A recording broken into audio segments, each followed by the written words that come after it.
page 6 dans la brochure. Donc on reprend donc la Torah 35 en essayant d'introduire les éléments d'explication que Rabbi Nathan nous a donnés. On est passage He, on a fait déjà, on a commencé.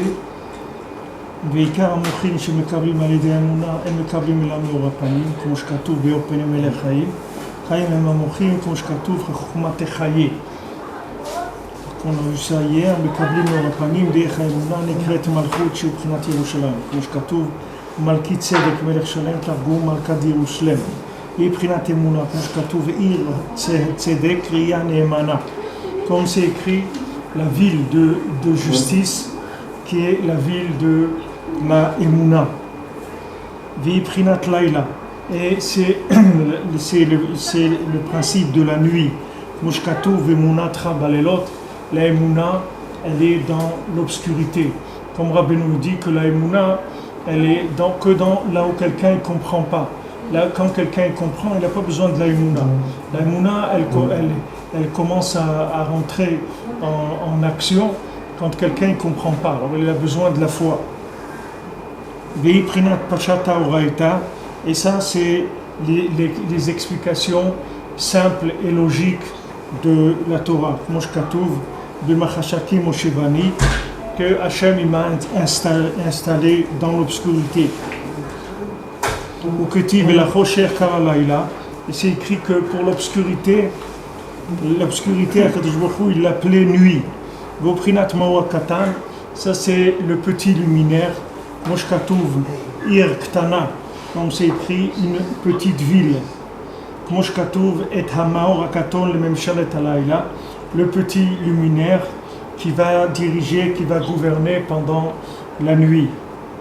C'est-à-dire que le principe de la nuit, c'est un principe lunaire. C'est-à-dire que le principe d'étudier la Torah avec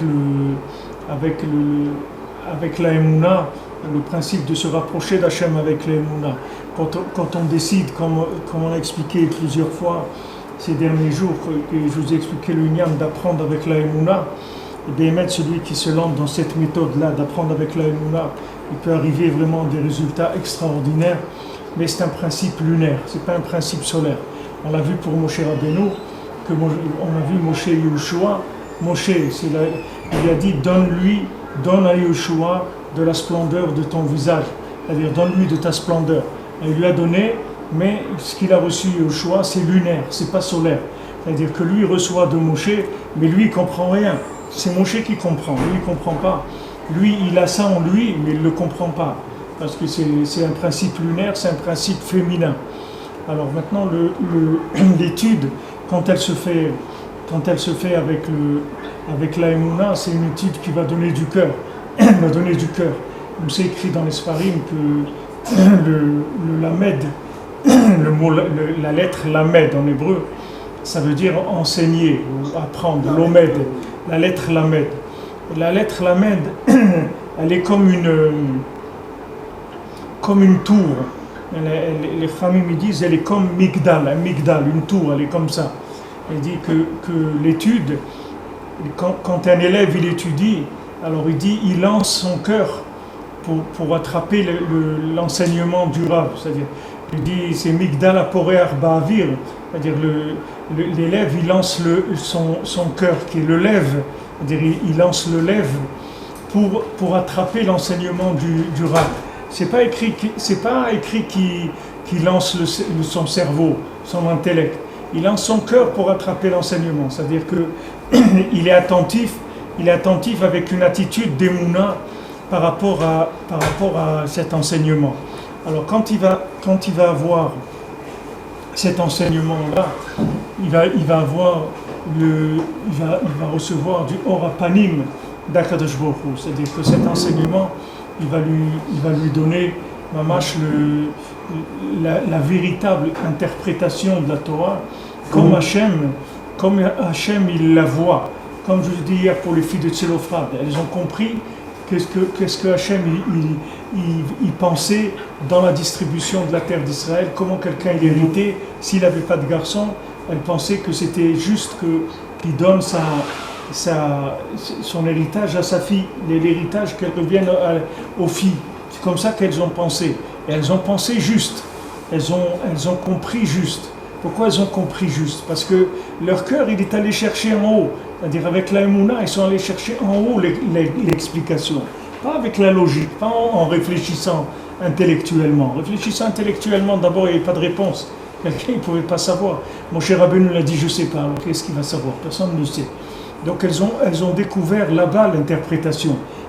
Quand quelqu'un étudie avec la Emouna, il a l'interprétation d'Hachem Mamash. Et cette interprétation d'Hachem, ça s'appelle Orapanim, c'est-à-dire par rapport à ce qu'on a vu qui s'appelle Dvekut Bachem, c'est-à-dire que quand quelqu'un il étudie le niglé, quand il étudie la logique de la Torah, mais il étudie la logique de la Torah avec de la Emouna, pas avec du Sechel, bien que la Torah elle est logique qu'il est en train d'étudier, il est en train d'étudier de la Gemara, il est en train d'étudier de la Mishnah, il est en train d'étudier de la Halacha, mais dans son approche, c'est une approche d'Emouna. Maintenant, après, il utilise son intellect pour raisonner dans le texte. Mais l'approche elle-même, c'est une approche d'Emouna. Et quand quelqu'un il étudie comme ça, alors Mamash, il étudie avec Orapanim, c'est-à-dire il voit le panim d'Hachem Mamash, c'est-à-dire dans son étude, il est inspiré par le Ruach HaKodesh, par le souffle divin d'Hachem. Et ça lui donne une Torah, une Torah qui est une autre Torah complètement. Si vous voulez savoir si les gens ils étudient la Torah comme ça ou pas, c'est pas difficile à savoir.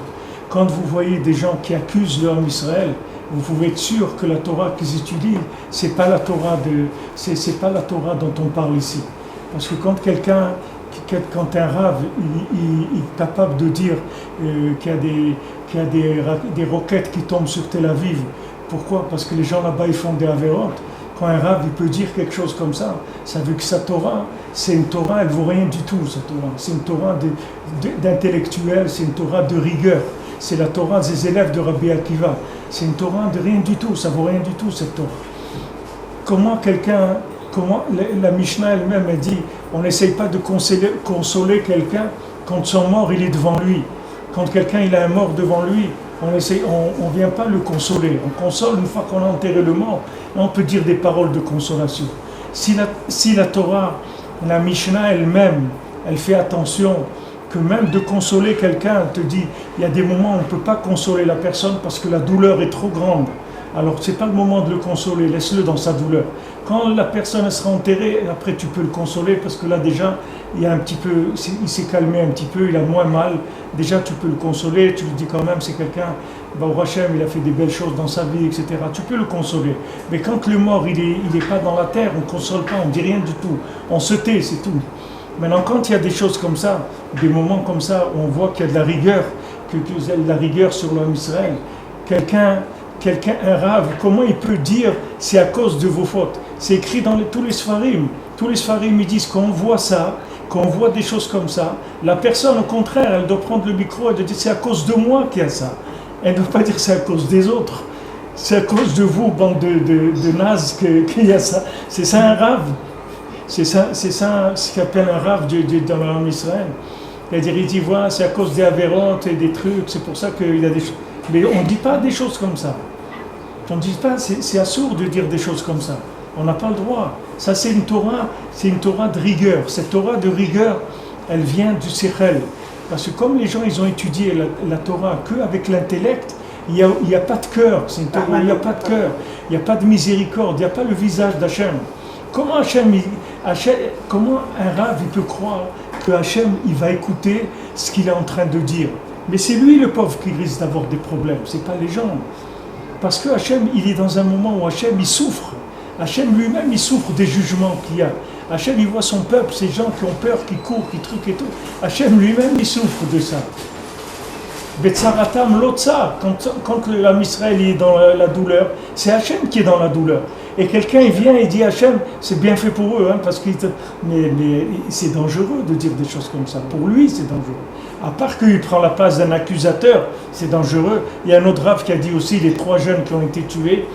Il dit que pourquoi ils ont été tués, c'est de leur faute, c'est la faute des parents qui envoient leurs enfants étudier là-bas et tout, et les parents ils doivent faire tchouva sur ça.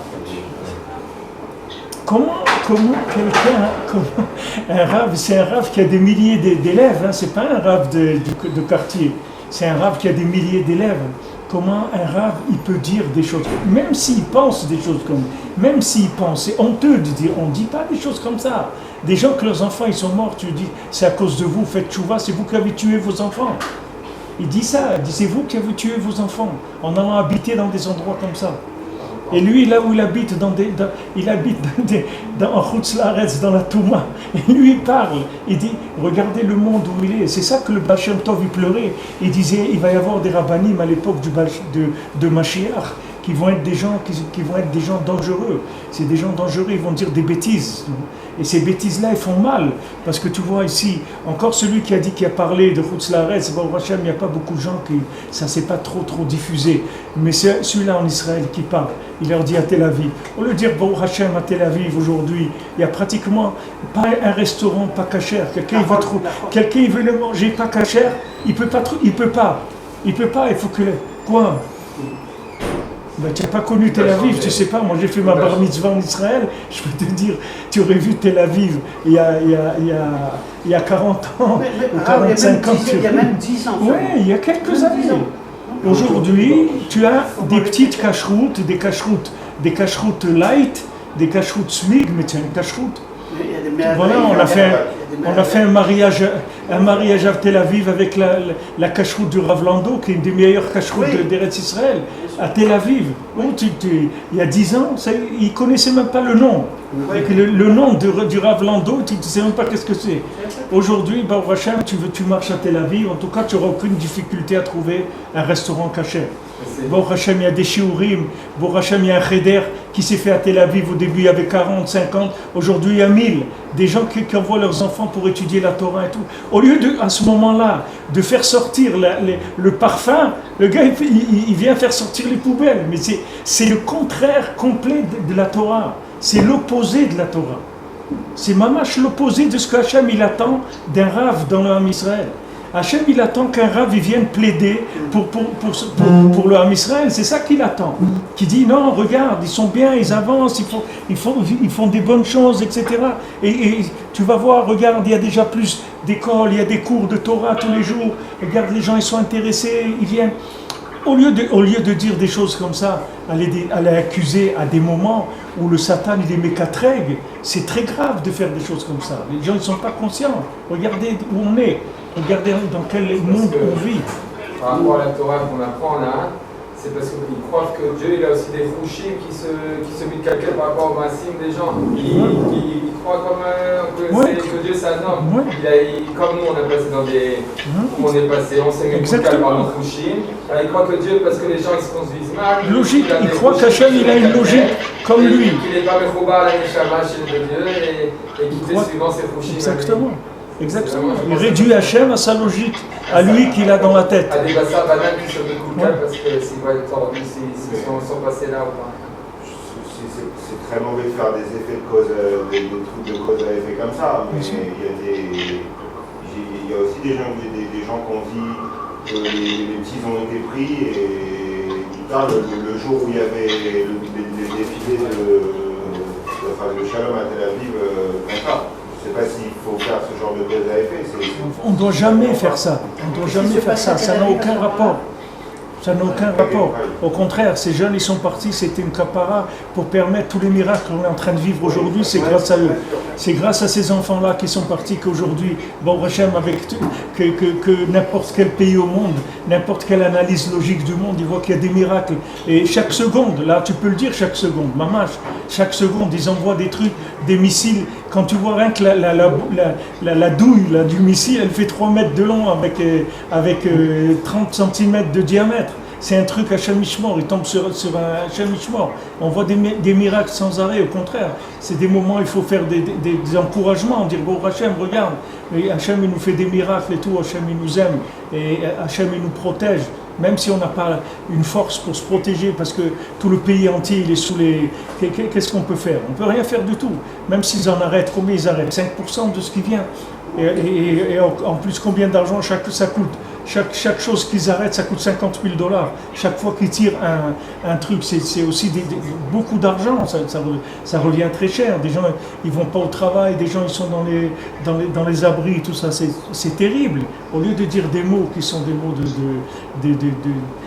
des mots pour faire ressortir le bien, aller accuser, c'est pas du tout le moment. Ni le moment, ni l'attitude. Mais ça, c'est exactement la compréhension de la Torah par l'intellect, par la logique. Ça donne que de la rigueur, c'est tout. Ça donne de la rigueur. Comme il a dit David, il croit les gens que Hachem il raisonne comme eux ils raisonnent. Eux ils croient qu'ils ont Hachem dans leur tête. Que Akadosh Baruch Hu, ils pensent comme eux. Que voilà, il y a ça, donc voilà, il y aura ça. Alors il y a des gens là-bas, ils ont demandé. Et il dit, mais les autres villes où ils tombent des trucs, quel est le problème là-bas? Qu'est-ce qu'ils font dans les autres villes? C'est-à-dire tout le pays entier, c'est quoi? C'est-à-dire la personne elle se ridicule elle-même, elle se ridiculise elle-même. Après elle va faire un cours de Torah. Quelle Torah les gens vont l'écouter? Ils ne vont pas l'écouter, ils ne peuvent pas écouter cette Torah-là. Si le résultat de cette Torah, c'est d'accuser les gens, de dire quand il y a un problème, c'est à cause de ça.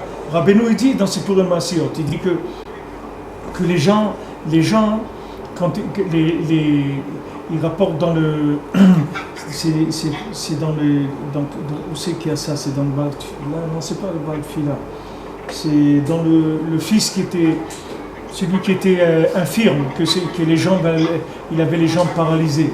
Alors là-bas Rabbeinu il rapporte qu'il y avait un groupe de voleurs qui s'était fait autour de quelqu'un c'est-à-dire il y avait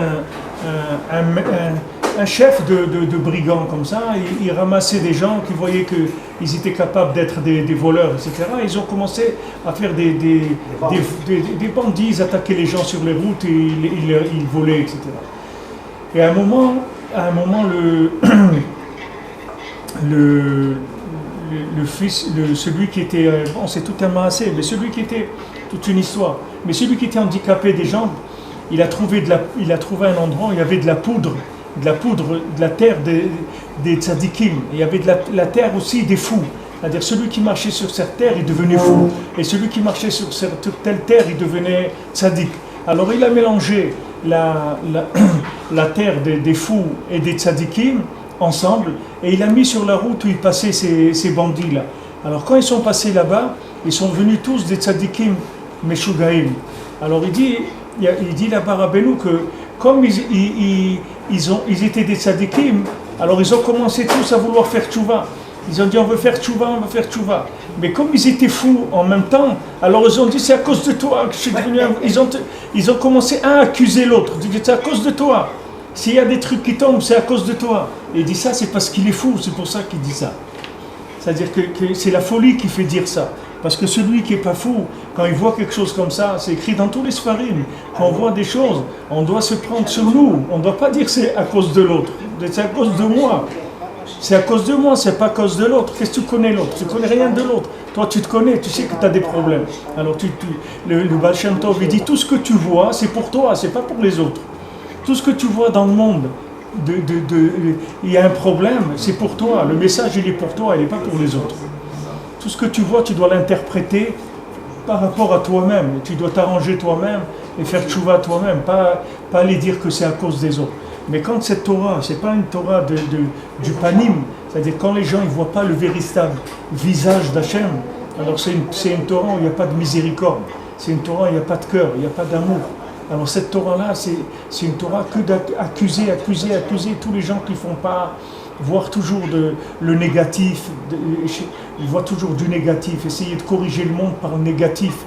Il n'y a personne qui corrigera le monde par le négatif. Si Hachem il voulait corriger le monde par le négatif, il l'aurait fait depuis très longtemps.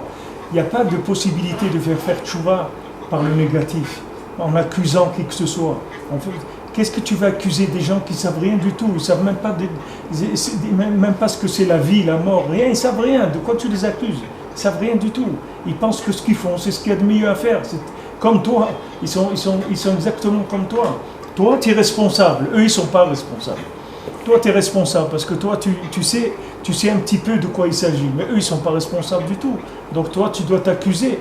Dès que tu vois quelque chose comme ça, tu te dis, c'est parce qu'il n'y a pas assez de diffusion de la Torah, il n'y a pas assez de tfila, il n'y a pas assez d'Avat Israël, il n'y a pas assez de tzedaka, il n'y a pas assez de Azamra, de Kafsrout et tout.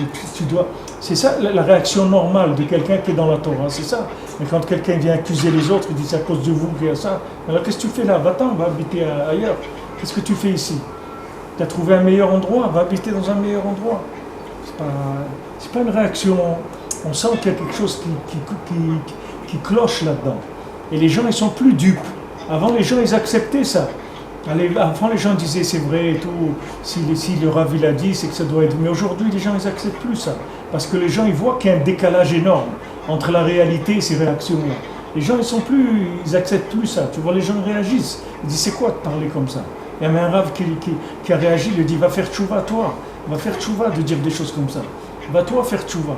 Hachem, il est pitié de toi que tu fasses tchouva, de dire des choses comme ça à ce moment-là. Imagine-toi que cette personne-là, si c'est quelqu'un qui croit dans le monde futur, imagine-toi que quelqu'un il est devant le tribunal céleste où là-bas ils sont en train de décider toutes les choses qui se passent dans ce monde et il vient dire des mots comme ça là-bas. Mais où ils vont l'envoyer? Ils vont l'envoyer au bout de la planète, ils vont l'envoyer. C'est pas des choses, c'est pas des attitudes. Mais cette Torah-là, c'est la Torah des élèves de Rabbi Akiva. Que encore eux c'était des tzadikim. Aujourd'hui malheureusement on ne peut pas parler de ces niveaux-là, mais eux c'était des tzadikim, mais leur Torah les a amenés à ne pas s'aimer les uns les autres, à s'accuser les uns les autres. Hachem il a dit bon, tout ça on va nettoyer, on va passer à autre chose. Et ils sont passés et eux ces 24 000 là, ils sont venus dans les 24 000 qui sont tombés c'est-à-dire les 24 000 élèves de Rabbi Akiva, c'était les Gilgulim des 24 000 qui sont morts avec les Benot Midian de Shevet Shimon. C'était ces Gilgulim-là, mais ils ne sont pas arrivés à réparer parce que tout le lien des 24 000 de la tribu de Shimon qui sont morts au moment des filles de Midian qu'ils ont fait Avodah Zarah. Pourquoi ils sont tombés là-dedans? Parce que eux, c'était des gens rigoureux, c'était des gens violents. Shimon, c'est eux qui ont été tués, Shrem. C'était des gens... Si vous regardez les Zohar et tout sur la paracha, vous verrez beaucoup. Parce que dans Midian, dans le mot Midian, vous allez voir, il y a Dina dans le mot Midian. Il y a le mot Dina. C'est-à-dire que le tikkun de Zimri ben Salou avec la fille qui venait la princesse, c'était le tikkun de Shrem de Shrem et de Dina. Parce que Shrem, quand il a été tué, alors il est monté quand il est arrivé en haut, il a dit mais moi ça m'est arrivé parce que j'étais pas quelqu'un qui connaissait la Torah, qui était juif, etc. Si j'avais été juif et j'avais connu la Torah, jamais j'aurais fait quelque chose comme ça. Alors Akadosh Baruch Hu, il a envoyé Shrem dans Zimri pour qu'il soit, non seulement qu'il connaisse la Torah, mais qu'il soit un des plus grands dirigeants, des plus grands princes de la tribu de Shimon. C'était un Talmid Chacham, c'était un Gadol et tout, et c'était Shrem. Et il l'a remis dans la situation avec Dina, qui était la princesse, c'était Dina. Et il a recommencé, il a fait la même chose, parce que il a voulu lui montrer, c'est-à-dire que Shrem, il est venu soi-disant, il dit ouais, mais si moi j'avais été un juif, j'avais de la Torah, jamais je me serais comporté comme ça. Il dit ah bon, ok, alors tu vas descendre en tant que juif, et pas un juif simple, un prince d'une tribu, en connaissant toute la Torah, et il est retombé dans le même Inyan. Alors ça, c'est-à-dire que maintenant, quand Shimon et Lévi, ils ont tué toute la ville de Shrem, Yaakov, il était contre. Il a dit, ça, vous le prenez de Esav, c'est de votre oncle, c'est pas moi. Moi, j'agis pas comme ça. Moi, c'est pas comme ça que je résous les problèmes. Donc maintenant, tout le Shevet Shimon, c'est-à-dire les 24 000 du Shevet Shimon, ils sont tombés dans la Avodah Zara de Midian. Pourquoi ils sont tombés dans le Gamabrit et dans l'Avodah Zara? Parce que c'est des gens violents, c'est des gens rigoureux. Comme ils étaient rigoureux et violents, ils sont tombés dans l'idolâtrie et dans la débauche avec les filles de Midian. Donc ils sont revenus en réincarnation dans les 24 000 élèves de Rabbi Akiva pour réparer ça. Et ils étaient tous des tzadikim. Mais ils ne sont pas arrivés à la Ahava entre eux. Parce que toujours cette rigueur-là qu'il y avait depuis le début dans Shimon, elle n'est pas arrivée à se réparer. Elle n'est pas arrivée à se réparer. Ils sont venus, c'est-à-dire la chose, elle est venue au monde 3 fois, elle n'a pas pu se réparer complètement. Elle n'a pas pu se réparer. C'est une façon d'être. C'est très difficile. C'est très difficile. Il y a des gens, ils ont de la rigueur. Regarde, aujourd'hui, tu vois un rave, il n'a pas honte de dire à des gens qui reçoivent des bombes sur la tête, leur dire c'est à cause de vous, parce que vous êtes des gens pas bien, c'est pour ça que vous arrive ça. C'est-à-dire des gens qui peuvent parler comme ça. Tu vois que ça existe, ce discours, aujourd'hui. Ben, c'est le même discours qu'il y avait du Shevet Shimon. C'est la même chose. Ils étaient là, dès qu'il y avait un problème, ils allaient tuer les gens, pour un oui, pour un non, ils tuaient les gens. Parce qu'ils avaient ce comportement rigoureux comme ça et violent. Et ça, ce comportement rigoureux et violent, il vient du Bgamabrit. C'est-à-dire le Bgamabrit et ça, la débauche et ça, c'est la même chose. Parce que la violence, elle vient du fait que la personne, elle n'est pas connectée à Hachem. Et la violence, elle déconnecte d'Hachem aussi. Quand quelqu'un il est violent et rigoureux, c'est un signe qu'il est déconnecté d'Hachem. Parce qu'Hachem, c'est que de la miséricorde. C'est que de la bonté et de la miséricorde. Il n'y a aucune rigueur dans Hachem. Et quand on dit Hachem et que de la bonté et de la miséricorde, Bechila, ça ressemble à un message chrétien. Les chrétiens disent toujours Dieu, c'est la miséricorde, c'est la bonté, tout est bon. Qu'est-ce qu'il y a? Il n'y a pas que ça qu'ils ont copié sur nous. Parce qu'ils vont dire, parce qu'ils disent ça, tu ne vas pas dire ça. Mais nous, à l'origine, nous avons la miséricorde, le din, on a le chesed, c'est un assemblage. Seulement les Arabes, eux, ils ont pris la violence.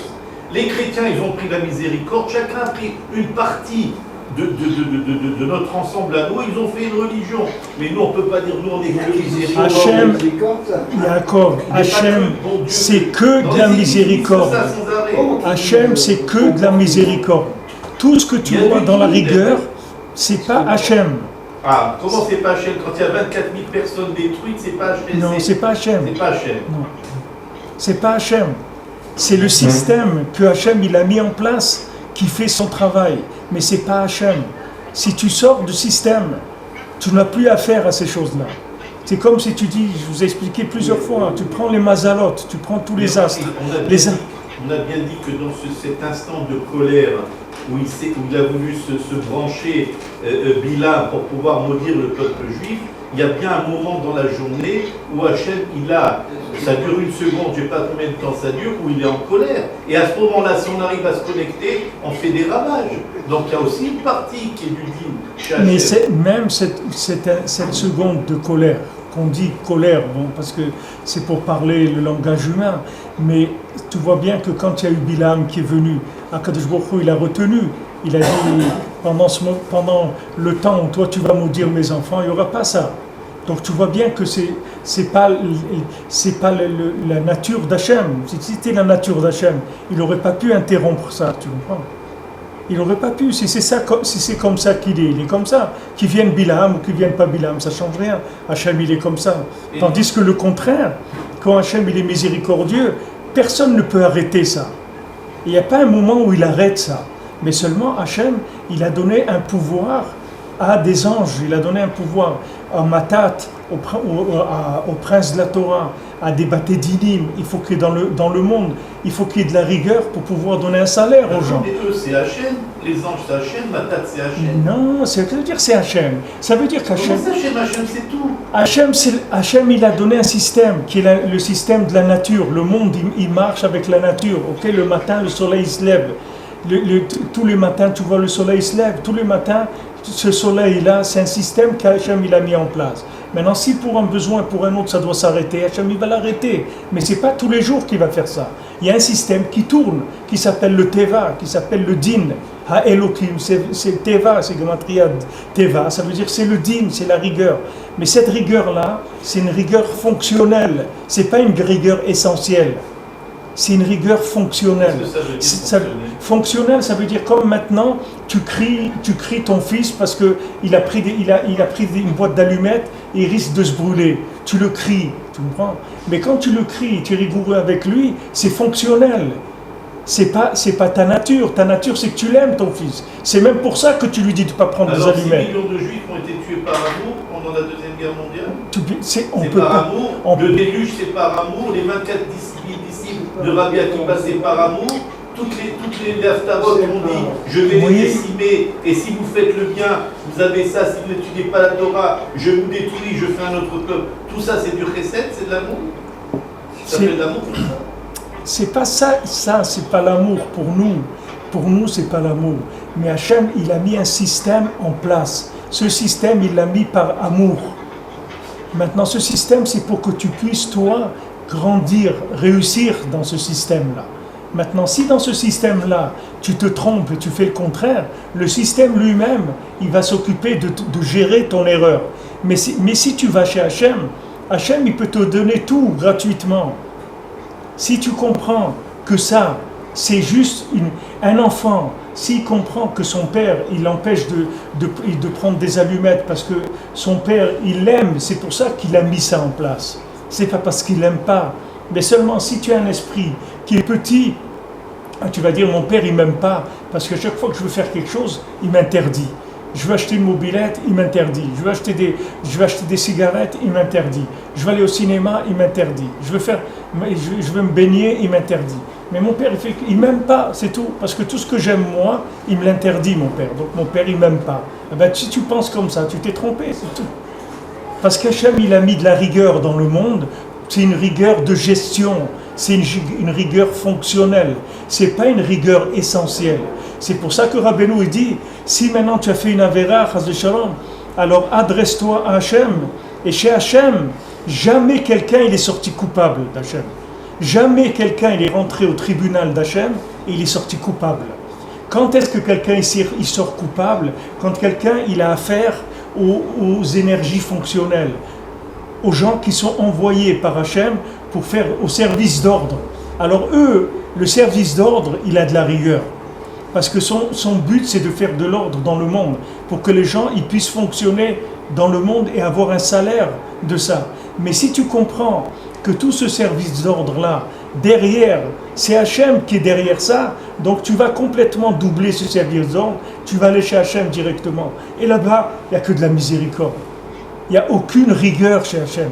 Le principe de la rigueur chez Hachem, ça n'existe pas. C'est pour ça que quand Mashiach viendra, le comportement du monde, il retournera sur Avraham Avinu, pas sur Yaakov. Maintenant on dit que Yaakov c'est le moufrar des Avot, c'est celui qui est le plus raffiné, le plus grand des Avot. Chez Avraham, Yitzhak, Avraham il a eu Ishmaël, Yitzhak il a eu Esav, Yaakov il a eu que des tzadikim. Donc maintenant on est sur le comportement de Yaakov, que Yaakov c'est le milieu. C'est-à-dire qu'il y a il y a la bonté et il y a la rigueur, il y a les deux. Ça c'est Yaakov. Mais il ne faut pas oublier que Hachem c'est Avraham Avinu, c'est pas Yaakov. Hachem c'est que de la bonté. Il a créé le monde pour donner uniquement, c'est tout. Il n'a pas créé le monde pour punir des gens. C'est pas pour ça qu'Hachem il a créé le monde. Il n'y a aucune base, il n'y a aucune notion dans la base de la création de rigueur, du tout. Dans le projet du monde, il n'y a aucune fois, tu vois qu'Hachem, il a voulu créer le monde pour de la rigueur. Hachem, il a créé pour donner. Tu as un enfant, tu lui donnes une maison, mais seulement tu vérifies qu'il paye les factures d'électricité, tu vérifies que le gaz, que son conduit de gaz il est bien, qu'il n'y a pas un problème, etc. Pourquoi? Mais parce que tu lui as donné la maison. Il n'a pas le choix que d'accepter, puisque la montagne... Il n'a pas le choix que d'accepter. Au moment du don de la Torah, on acceptait la Torah, ou la montagne tombait sur nos têtes. Alors voilà. Donc voilà, ou vous acceptez mes commandements et ma Torah, sinon je me débarrasse de vous. Alors qu'est-ce qu'il y a? Qu'est-ce que tu amènes avec ça? Qu'est-ce que tu as comme raisonnement? Donc ça c'est aussi une forme de chesed. C'est du chesed. Quand tu dis à ton fils, si ton fils il t'a volé les clés de la voiture, il est allé jouer avec, Moi, quand j'avais 8 ou 9 ans, j'ai pris la voiture de mon père et j'ai démarré, j'ai commencé à rouler avec, tu me prends. Mon père, il m'a pas frappé, pas pour Hachem, il m'a jamais frappé dans ma vie, mais il m'a crié, il m'a fait. Mais pourquoi? Parce qu'à 8 ans, 9 ans, je prends la voiture, je peux rentrer dans un arbre, je peux faire n'importe quoi, je peux me tuer avec ça. Et alors, si mon père, il m'a crié, ça veut dire qu'il m'aime pas. Hachem, il veut te faire un chesed, il veut te donner la Torah. Mais tu es un idiot, tu sais pas ce que c'est la Torah. Donc Hachem, il te dit, si tu n'acceptes pas la Torah, je te tue ici. Mais pourquoi? C'est parce qu'il y a un idiot, c'est pas parce qu'il y a une rigueur, il n'y a aucune rigueur là-dedans. Quelle rigueur il y a? Ton fils, il veut traverser, tu l'empêches de traverser quand c'est le feu rouge, ça veut dire que c'est de la rigueur, ça? C'est pas de la rigueur. Ça, c'est de la rigueur fonctionnelle, c'est de la rigueur qui exprime l'amour. C'est pas de la rigueur dans laquelle, c'est pas une rigueur en but de rigueur. Le but de la rigueur, c'est quand si Chas v'Shalom Hashem, il a créé des êtres pour les faire souffrir et ça lui fait plaisir quand ils souffrent. Non, mais c'est ça la rigueur. La rigueur, c'est ça. C'est de faire souffrir les gens et de dire voilà, c'est pour ça que je vous ai créé, pour vous détruire. Il y a une grande partie de gens qui ne suivent pas la Torah, qui sont ce que l'on appelle chinoni, parce qu'ils se disent à partir du moment où moi je vais rentrer dans ce concept-là de Torah, où je vais répondre aux commandements, à partir de ce moment-là, je vais être surveillé par Hachem, je vais être suivi, j'aurai des comptes à rendre. Alors, devant cette crainte-là, il y en a beaucoup qui disent alors moi, je préfère me mettre en dehors du jeu. Mais tu peux pas être en dehors, c'est un guet-apens, tu es coincé, tu es dans un système. Tu peux pas être en dehors. C'est la réaction de moi. Et puis, mais ces gens-là aussi, pourquoi ils pensent comme ça? Parce que la Torah, elle n'est pas assez diffusée. Si les gens, ils savaient que Hachem, quand tu rentres dans la Torah, c'est rien que pour du chesed, c'est pour de la bonté. Que pour de la bonté, c'est pas pour autre chose. Celui qui est rentré qui a eu la émouna dans Hachem, il n'a jamais perdu. Hachem, il dit, qui est-ce qui a eu confiance en moi et qui a perdu? Jamais personne n'a perdu en ayant confiance en moi. Mais seulement, il faut pas avoir peur du travail, c'est tout. C'est du travail, c'est une rigueur de fonctionnement, c'est pas une rigueur du tout. Derrière ça, il n'y a pas de rigueur. Tu vois bien qu'Hachem, il y a de la rigueur en ce moment, il y a des roquettes et des trucs, mais tu vois que des miracles, il n'y a que des miracles. Mais tu vois bien que Hachem, il te montre qu'il t'aime, il ne te montre pas qu'il te veut du mal. Ah, maintenant, pourquoi il y a ça? Lui, il y a des gens, il y a des ministres, il y a des trucs, il y a un cabinet de ministres, il y a un truc. Hachem, il a des anges qui gèrent le monde. Hachem, il ne peut pas gérer le monde il ne peut pas faire un système de gestion qui soit que de la bonté, parce que la gestion, c'est le contraire de la bonté. La gestion, c'est que de la rigueur. Dans une entreprise, le comptable, il est obligé d'être rigoureux. Il ne peut pas te dire, vas-y, fais des chèques tant que tu veux. Le comptable, il est obligé de t'avertir, te dire, voilà, écoutez, maintenant, regardez, il faut encaisser là, vous avez de l'argent dehors. Un comptable, il est rigoureux, mais un comptable, ça ne peut pas être un chef d'entreprise. On ne prend jamais chef d'entreprise un comptable. Parce qu'un chef d'entreprise, c'est un artiste, c'est un homme inspiré, c'est un homme qui est dans le chesed. Un comptable, c'est un homme qui est dans la rigueur. Et il est là pour gérer les affaires. Mais c'est pas lui. Si la boîte, elle ferme, c'est pas le comptable qui peut continuer à faire tourner la boîte. Le comptable, il est incapable de chercher des clients, et ni de développer des produits, ni rien du tout. Lui, il gère, c'est tout. Maintenant, dans ce mode de gestion-là, il y a de la rigueur. Parce que la gestion, c'est de la rigueur. Hachem, il a donné un monde dans lequel il y a de la rigueur. Mais cette rigueur-là, elle est fictive.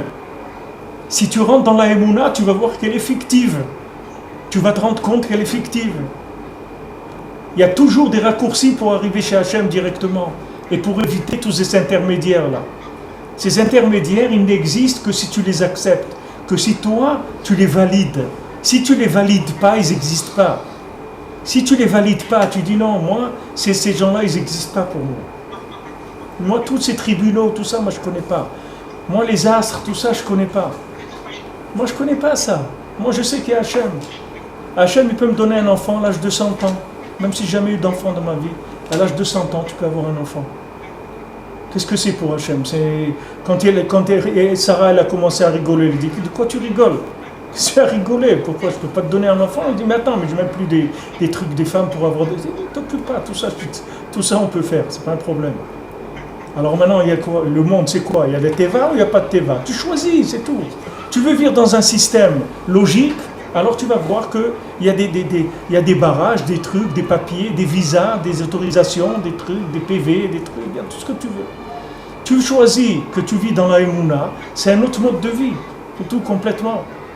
Après, toute cette imagination, c'est-à-dire tout ce teva artificiel, il n'existe plus.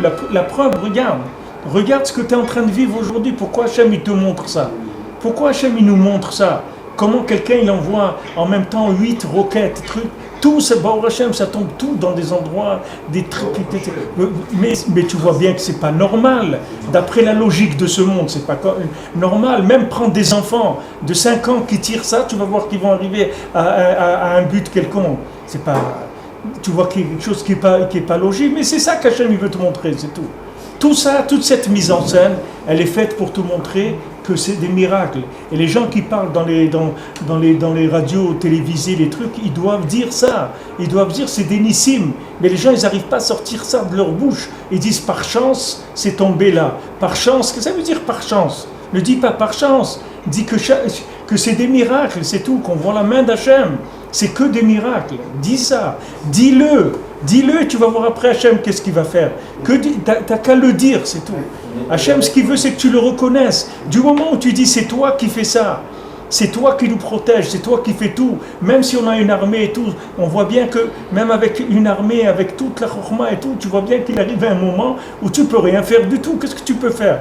Ils ont trouvé des façons de tirer d'endroits où tu ne le vois pas, ou dans des maisons, ou dans des écoles, ou dans des hôpitaux, je ne sais pas d'où ils tirent, mais en tout cas, ils ne voient pas, la plupart, ils ne savent même pas d'où ils tirent, ils envoient des trucs énormes. Donc Hachem, il te montre, il te dit, regarde, si je ne suis pas là, regarde ce qui peut se passer, même avec tout ce que tu fais. Donc, va de l'autre côté, c'est-à-dire, viens avec la Emouna, et moi je te donne tout. Viens avec la Emouna et moi je vais m'occuper de ça. Tu n'as même pas besoin de t'en occuper. Tu vois bien quand on est sorti de Mitzraïm, Hachem il nous a mis un Moudanan devant nous, il nous a mis une nuée devant nous qui nettoyait tout, qui aplatissait le terrain, qui enlevait tous les serpents, qui enlevait tous les scorpions, qui enlevait tout, c'est se nettoyer tout.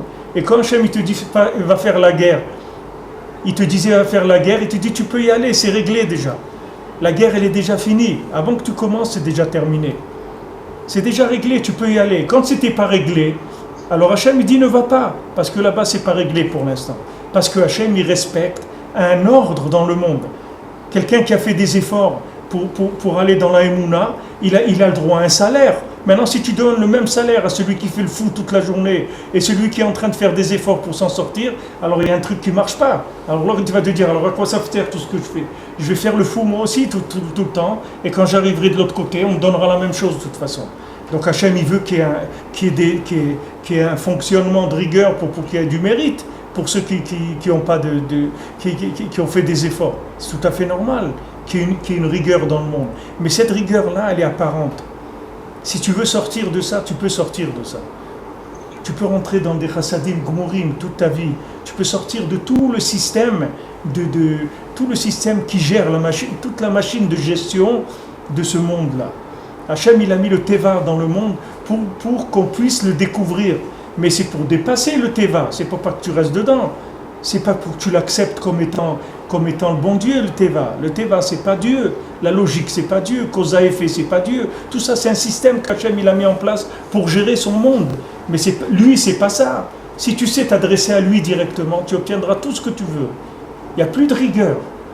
Et tout ce qu'on voit là, ce sont des miracles pour appeler les gens à la conscience divine, pour que les gens ils prennent conscience qu'il n'y a que Hachem dans le monde. Il n'y a que Hachem. Il n'y a rien d'autre. Et si Hachem ne veut pas qu'un missile il arrive, il n'arrivera pas. Et s'il ne veut pas qu'il tombe quelque part, il ne tombera pas. C'est Hachem qui décide. Mais seulement donne-lui le pouvoir. Donne-lui le pouvoir. Et là, Emouna, remets-toi entre ses mains. Et tu vas voir que c'est lui qui va prendre le volant. Et si lui il prend le volant, tu vas voir que ça change tout. C'est plus les mêmes données, ça n'a rien à voir. Et aujourd'hui, ce que tu vois, pourquoi il arrive des missiles dans des endroits qui ne sont jamais arrivés avant, qu'ils arrivent à envoyer à 160 km un missile et que bon Hachem il tombe dans un endroit où ça ne fait pas de dégâts, ça fait du mal à personne, tu comprends, que un peu des gens qui ont peur, c'est un peu de stress. Pourquoi Hachem il laisse faire des choses comme ça. C'est pour te montrer que tu peux rien faire. Si Hachem il n'est pas chômeur, il n'y a personne qui peut être chômeur. Si Hachem il ne nous garde pas, personne ne peut nous garder. Tu peux avoir la meilleure armée du monde, tu peux rien faire. Tu te trouves dans une situation où tu peux rien faire. Si tu fais ce qu'il y a à faire, qu'est-ce que tu vas faire? Tu vas raser une population, mais c'est du génocide. Tu peux pas. 80% des gens qui sont là-bas, ils n'ont rien à voir avec ça. C'est des gens, ils veulent vivre normalement aussi, ils veulent manger leur morceau de pain, regarder la télé, et c'est tout. Ils veulent vivre normalement, comme tout le monde sur Terre. Donc il y a une poignée de gens qui font, donc tu vas tuer tout le monde, tu peux pas. Donc tu arrives dans une situation où tu es bloqué, tu peux rien faire du tout. Et Hachem il t'amène à ça pour que tu saches que c'est lui le patron, c'est tout. Pourquoi on pourrait pas faire comme Hachem, appliquer une rigueur fonctionnelle sans violence? Pourquoi on pourrait pas quoi faire? On ne pourrait pas agir, appliquer une rigueur fonctionnelle pour contrer les attaques, se défendre de la Torah. On peut pas. Quand on nous attaque, il faut pas se laisser tuer. Mais on peut pas. Tu vois bien qu'on peut pas. On peut essayer de répondre sans violence et faire des choses avec cette rigueur fonctionnelle. On ne peut pas l'appliquer. Comment sans violence? Comment tu veux faire sans violence? Comment répondre sans violence? Comment tu peux répondre sans violence? Tu peux pas répondre sans violence. On te pousse à la violence. On t'amène à ça. Tu peux pas faire. Mais après, quand tu utilises la violence, tu es obligé d'utiliser avec beaucoup de retenue parce que tu peux pas te permettre. Il y a tout un monde qui est là et puis il y a des gens qui sont des innocents. Qu'est-ce que tu vas faire? Tu peux pas. C'est comme c'est la Torah de maintenant, que Dieu il nettoie les couchers. En voyant à chaque fois les gens qui se nettoient, souvent là-bas, ils voient des miracles. Ça prend du temps de nettoyer tous ces couchers. Bien sûr. Et même les armes, il y avait quelqu'un à la radio, on peut passer voilà, maintenant en représentant la radio Arabe Haza. Il me dit, mais pourquoi vous voyez bien, Hamas ils ont dit oui, mais vous êtes des juifs. Il répond, pourquoi nous on tire sur eux? Il dit oui, mais vous êtes des juifs. Il dit comment vous êtes des juifs? On n'a pas le droit de tirer sur eux, on doit se comporter comme des juifs. Un Arabe Haza là-bas, c'est qui parle à la radio. Bien sûr, parce qu'ils exigent de nous un comportement plus noble noble que le reste. Mais Hachem, petit à petit, il amène le monde à ça. Elle amène le monde à réaliser qu'on ne peut que tourner les yeux, que lever les yeux au ciel. C'est tout ce qu'on peut faire. Il n'y a pas d'autre chose. Même si on a des techniques, tout ce qu'on veut, c'est pas ça qui va résoudre le problème. Le problème, c'est de donner le pouvoir à Hachem. Il n'y a pas des moyens de se protéger, de faire des ishtalut quand ils disent on construit des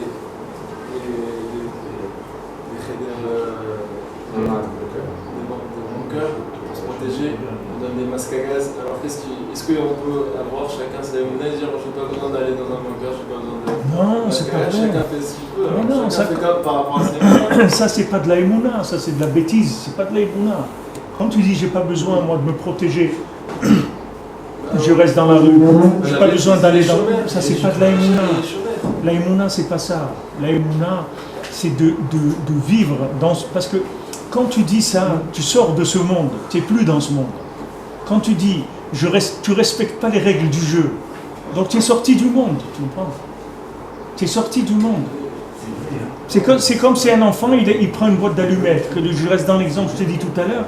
Un enfant, il prend une boîte d'allumettes, il dit non, ne te fais pas de soucis, moi je vais faire brûler les allumettes et tu verras qu'il ne va rien se passer. Ça, c'est pas de la émouna, c'est de la bêtise, ça. Il y a les assurances, tout le monde on peut prendre 10 € d'assurance, 100 €, 1000 €, chacun son niveau d'assurance vie, sa assurance protection, sa maison, on peut toujours payer plus, on peut toujours faire plus, acheter plus de masques à gaz, agrandir, c'est qui me protéger, il y a une limite à tout ce système. Il faut choisir d'en sortir de ce système. Vous venez de dire qu'on sort du système. On est au-delà du système, on se prend des roquettes, elles tombent pas, alors on peut sortir du système aussi dans la ça c'est, si tu veux, le niveau... je suis en dehors du monde si je crois ça, c'est ça le niveau d'Emouna, après il dépend de chacun, il a son niveau d'Emouna. Il y a des gens qui croient que dans l'Ishtadlout, il y a des gens qui croient que dans la logique de ce monde. Et ces gens-là, ils vont travailler beaucoup dans tout ce qui est cause à effet. Et il y a des gens qui, d'un autre côté, qui sont que dans la Emouna, ils vont faire que prier toute la journée. Maintenant, entre ces deux-là, il y a un date qui est au milieu. C'est-à-dire, je fais ma Ishtadlout et je sais que c'est Hachem qui protège. C'est Hachem qui fait. Mais moi, je respecte des règles du jeu, c'est tout. Mais ces règles du jeu, c'est Hachem qui les a données. C'est pas ma logique qui m'a donné ces règles du jeu. Les masques à gaz qu'on donne gratuitement qui durent que 5 minutes en cas de gaz, alors que c'est quelque chose de gaz, ça nous tue pendant des heures, c'est rien. C'est des fausses croyances. Moi, je pense que ce système-là, justement, il nous casse notre émona, il vient nous bloquer dans notre émona. Le système, le monde des assurances. le système, il casse pas la émona. Le système, si tu veux, il te donne, c'est des règles du jeu. Toute la émouna, c'est de passer par les règles du jeu et d'avoir la émouna. Toute la émouna, c'est d'aller travailler et de savoir que c'est Hachem qui te donne ta parnassa. C'est pas parce que tu travailles que tu as parnassa. Tu peux avoir parnassa sans travailler, tu peux travailler sans avoir parnassa. C'est pas le travail qui te donne la parnassa. C'est la émouna, c'est Hachem qui donne la parnassa. Maintenant, au niveau où tu es toi, tu dois fonctionner comme ça. Tu peux pas rentrer dans un sommeil total de ta logique. Tant que tu auras de la logique, tu seras obligé de travailler. Le jour où tu auras réparé ta part de ton âme dans Adam Arishon, tu n'auras plus besoin de travailler. La klala d'Adam Arishon, elle est venue sur sa logique, parce qu'il a cherché à comprendre logiquement, il a voulu manger de l'arbre de la connaissance du bien et du mal. Tant que tu auras de la logique en toi, le monde il se présentera à toi comme étant logique. Le jour où tu sortiras de la logique, tu n'auras plus besoin de ça. Comme il a dit Rabbi Hanina ben Dossa, celui qui a dit, il dit voilà, il avait une bouteille de vinaigre, il a besoin maintenant d'allumer une veilleuse. Alors il prend le vinaigre, il met dans un verre et il allume sa veilleuse. Et il dit mais qu'est-ce que tu vas allumer du vinaigre? Ça brûle pas le vinaigre. Il dit qui est-ce qui fait que le vinaigre il brûle? C'est Hachem, il brûle pas. C'est Hachem. Qui est-ce qui fait que l'huile elle brûle? C'est Hachem. Alors maintenant Hachem avec mon vinaigre il va brûler. Pourquoi? Parce qu'il a réparé en lui le poison de l'arbre de la connaissance du bien et du mal. Il a réparé, c'est fini. Le jour où tu vas réparer ça, tu vas voir que tu vas te trouver tu vas vivre sur une île qui est plus dans la mer. Il y a l'océan où le monde y tourne et il y a des îles. Et tu as un moment où tu vas te trouver sur une île, c'est tout. Tu sais pas comment, quoi, mais ça veut dire que ça y est, tu as réparé la faute d'Adam Arishon. Mais ne t'amuse pas à jouer la Emouna à un niveau d'Emouna que tu n'as pas. Parce que ça s'appelle un fou. Un homme qui joue la Emouna alors qu'il ne l'a pas, il n'est pas au niveau de cette Emouna-là, ça s'appelle un fou. C'est-à-dire que tu peux avoir un homme qui va sauter du 3e étage et qui va rester vivant parce qu'il va avoir un miracle, et tu vas avoir un bonhomme qui va sauter du 3e étage, il va mourir parce que c'est un fou. Tout dépend de la émouna de la personne et du besoin à ce moment-là de faire ça. C'est-à-dire que Hachem ils te disent, les Chachamim te disent, ne sois pas sommaire à la naisse tant que tu peux faire quelque chose. Ne t'appuie pas sur un miracle. Ça veut dire quoi? Ça veut dire tant que tu peux faire quelque chose, ça veut dire que tu n'es pas au niveau de vivre dans les miracles. Donc fais ce que tu as à faire. Va au boulot, travaille 7 heures par jour et c'est tout. Pour l'instant, c'est ça que tu dois faire. Parce que tu n'es pas au niveau de pouvoir recevoir une petite enveloppe tous les jours que tu vas trouver dans ta maison. Tu vas trouver une enveloppe avec l'argent que tu as besoin tous les... Pour l'instant, tu n'es pas à ce niveau-là. Le jour où tu seras aussi... Les gens, ils me demandent, ils disent, mais comment je vais savoir que je dois monter en Israël? Comment je vais savoir que je peux étudier, j'ai plus besoin de... Mais le jour où tu vas être là-bas, tu sais comment tu vas le savoir? C'est que tu n'auras plus de questions. C'est comme ça que tu vas le savoir. Quand est-ce que tu vas savoir que tu n'as plus besoin de travailler? C'est facile. C'est que tout le matin, tu vas trouver dans ta poche une somme d'argent. Donc tu sais que tu n'as plus besoin de travailler, c'est tout. Le jour où tu vas trouver la manne, tu sais que tu n'as plus besoin de travailler, c'est tout. Mais ce n'est pas le contraire. Mais ne t'amuse pas à jouer celui qui a trouvé la manne, parce que là c'est une catastrophe. Tant que maintenant tu as besoin de travailler, ça veut dire que tu es en train de réparer la faute d'Adam Arishon. Que Adam Arishon il a reçu la klala de la parnassa. Le jour où tu sortiras du chet d'Adam Arishon, tu vas voir que c'est une autre vie. Tu n'auras plus besoin de faire ça. Mais il ne faut pas dire que la ishtadlout ça casse la émouna. Au contraire, la ishtadlout elle est là. C'est-à-dire toutes les étapes que tu franchis, au contraire, elles sont là pour te donner la chance de construire ta émouna. C'est le contraire. Tout le teva, comme Hachem il l'a créé, c'est pour te permettre de trouver Hachem. C'est comme un petit enfant, tu lui mets des stabilisateurs dans le vélo. C'est pas pour qu'il sache jamais faire du vélo. Au contraire, c'est pour qu'il apprenne à faire du vélo. Toi, tu vas dire, ouais, mais ces stabilisateurs-là, moi j'ai regardé le Tour de France, j'ai vu les cyclistes, ils n'ont pas ça. Mais c'est normal qu'ils n'ont pas ça, parce qu'eux, ils sont plus dans là-dedans, tu comprends? Ils sont plus, ils ont appris l'équilibre avec le vélo, etc. Ils vivent d'une autre façon, complètement. C'est la même chose. Quand quelqu'un il dit, ouais, mais tu comprends, les lois naturelles, quand tu rentres dans les lois naturelles, ça t'empêche de rentrer dans la Emouna. Mais pas du tout. Un enfant, quand tu lui mets les stabilisateurs dans le vélo, tu lui dis c'est parce que tu ne sais pas faire du vélo, c'est pour pas que tu te tues en faisant du vélo, c'est pour ça qu'on te met ça. Mais le jour où tu ne vas pas en avoir besoin, tu vas voir tout seul, tu vas sentir que tu n'as plus besoin de ça. On n'a pas besoin. Et un enfant il te dit mais quand est-ce que je vais pouvoir enlever les stabilisateurs du vélo? Tu lui dis t'en fais pas, tout seul ça va venir le moment. Tu n'auras plus de questions sur ça. C'est pareil. Il te dit, mais quand est-ce que je vais monter en Israël? Quand je vais sortir du Teva? Quand je vais pouvoir étudier toute la journée? Mais tant que tu as la question, ça veut dire que c'est pas la peine. C'est ça la réponse. La réponse, c'est que tu as une question. Le jour où ça va se faire, ça va être une évidence. C'est tout. Tu rencontres une jeune fille, tu veux te marier avec elle. Tu vas lui dire, oh, mais je dois me marier avec elle ou pas? Mais le fait que tu aies une question, ça veut dire qu'il y a un problème. Parce que le jour où tu vas rencontrer une jeune fille avec qui t'as un neshama, la femme de ta vie, comme on dit, tu n'as pas de questions. Il n'y a pas de questions. Les questions ne sont quand la personne elle est en arrière. Mais quand la personne elle est dedans, il n'y a pas de questions. Il y a des gens qui montent en Israël, ils n'ont aucune question, Bichlal. Ils n'ont pas de questions. Ils ne se disent pas est-ce que je dois monter ou pas. Tant que quelqu'un il a cette question, ça veut dire que c'est ça la réponse, c'est qu'il est dans une question, donc laisse tomber, pour l'instant reste tranquille. Le jour où ça va être évident pour toi, tu montes. Alors tu pries tous les jours pour que ça devienne évident pour toi.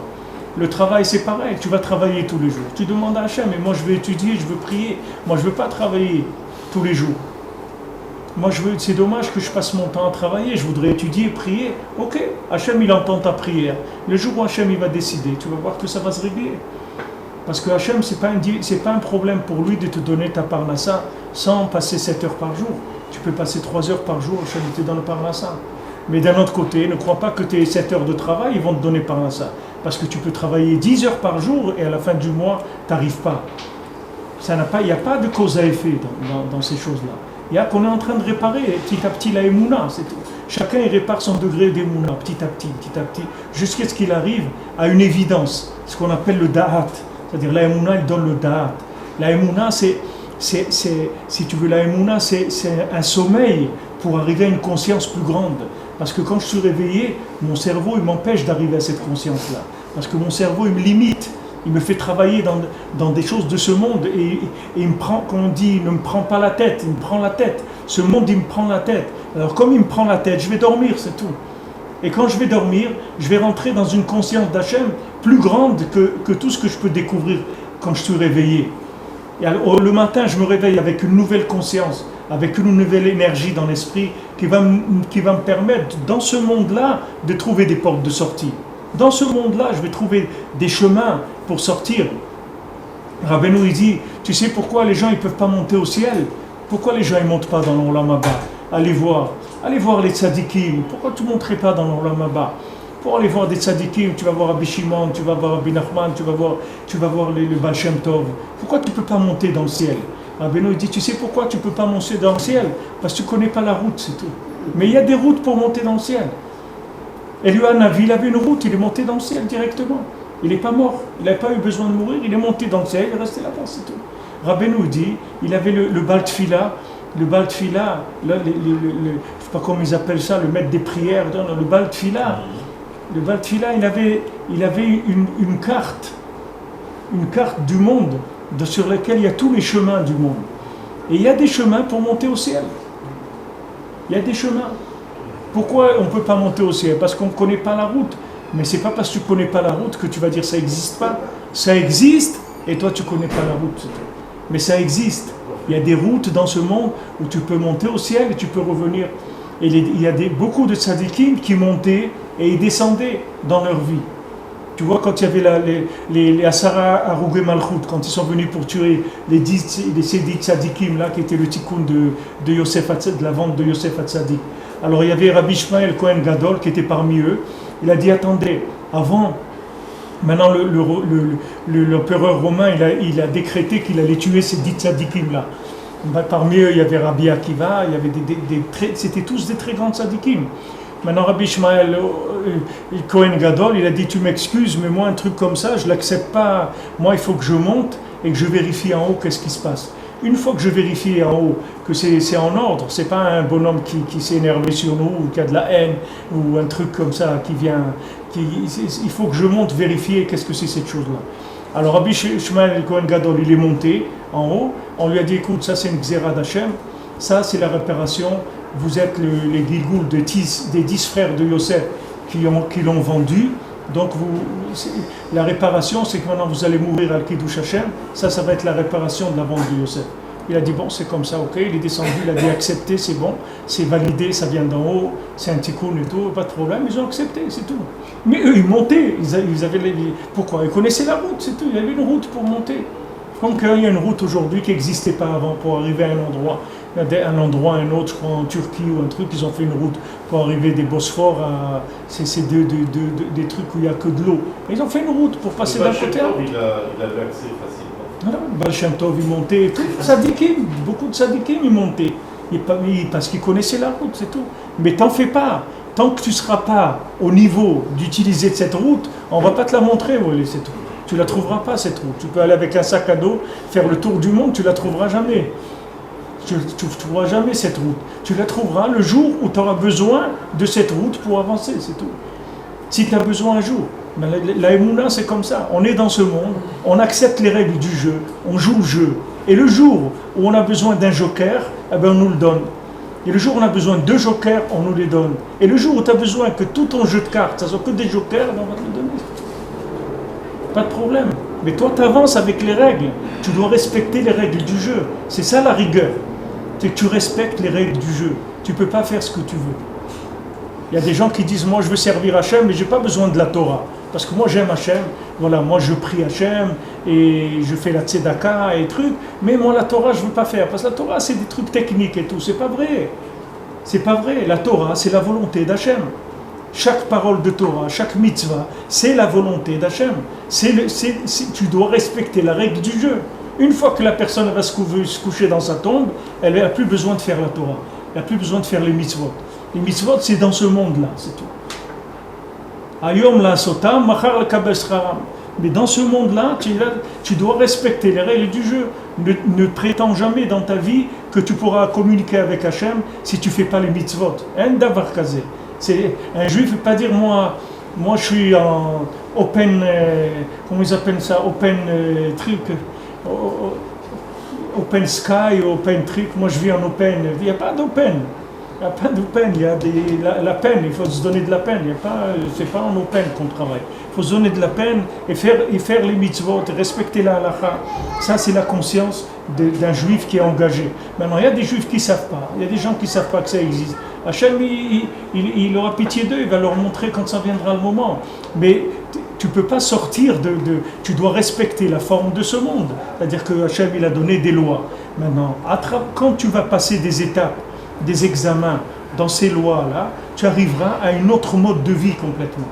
Une fois qu'Hachem il aura validé ton engagement, il te montrera des choses que tu ne sais pas aujourd'hui que ça existe. Tu vois comme Rabbi Nachman, quand il a découvert, avant Rabbi Nachman, il fallait jeûner, il fallait faire des jeûnes, il fallait faire des mortifications, sinon tu n'avançais pas. Parce que c'était ça la méthode, il n'y en avait pas d'autre. Quand Rabbi Nachman il est venu, il a fait descendre le lien de l'Aïd Bodedut, il a montré la valeur de l'Aïd Bodedut, il a complètement annulé la méthode des jeunes et des trucs. Il dit c'est dommage de faire ça, tu perds ton temps. Voilà, je te donne une méthode qui est beaucoup plus efficace, beaucoup plus rapide et qui va marcher. Maintenant, quelqu'un qui vient et dit ouais, mais le Ta'anit, tu ne vas pas comparer. Le Ta'anit, c'est un truc, c'est bon, tu casses le corps, tu fais des trucs, tu te roules dans la neige, tu te roules dans les fourmis, dans des trucs, c'est super, c'est un truc de action et tout, tu fais des trucs, tu montres à Hachem que tu es capable de te mortifier pour lui. Non, Hachem, il ne veut pas que tu te mortifies pour lui. Hachem, il veut que tu parles avec lui, c'est tout. Avec ça, tu vas ranger tout. Maintenant, si ça même, c'est la preuve que la rigueur, tu vois qu'Hachem, c'est pas la rigueur qu'il veut. Ah, pourtant, tu dis, mais regarde, avant les tzadikim, s'ils ne jeûnaient pas, ils ne pouvaient pas être des tzadikim. Ça n'existe pas un tzadik qui ne jeûnait pas. Ça n'existe pas dans l'histoire du monde. Tous les tzadikim, c'est des gens qui jeûnaient, qui ont cassé leur corps. Maintenant, Rabbeinu vient et te dit arrête avec ça. Il n'y a plus besoin. Qu'est-ce que c'est ça? C'est de la miséricorde, c'est Alors, tout. qu'est-ce qu'on peut dire aux parents de 3 enfants qui ont été tués dans une voiture et jetés dans un terrain vague? On peut leur dire ça, c'est du récès? Qu'est-ce qu'on peut leur dire? Ils répondent eux-mêmes par leur façon d'être. Tu n'as pas à répondre, ils ne te le demandent pas. Ils vivent. Qu'est-ce qu'on peut leur dire? Que ces gens-là, c'est des tzadikim. C'est des tzadikim qui sont venus dans le monde. Tu vois bien que celui qui avait le jour de sa bar mitzvah, il a demandé au Rav Grossman comment on fait pour mourir al Kiddush Hashem. Tu vois bien que ce n'est pas une question d'un bar mitzvah. Tu prends 1000 bar mitzvah.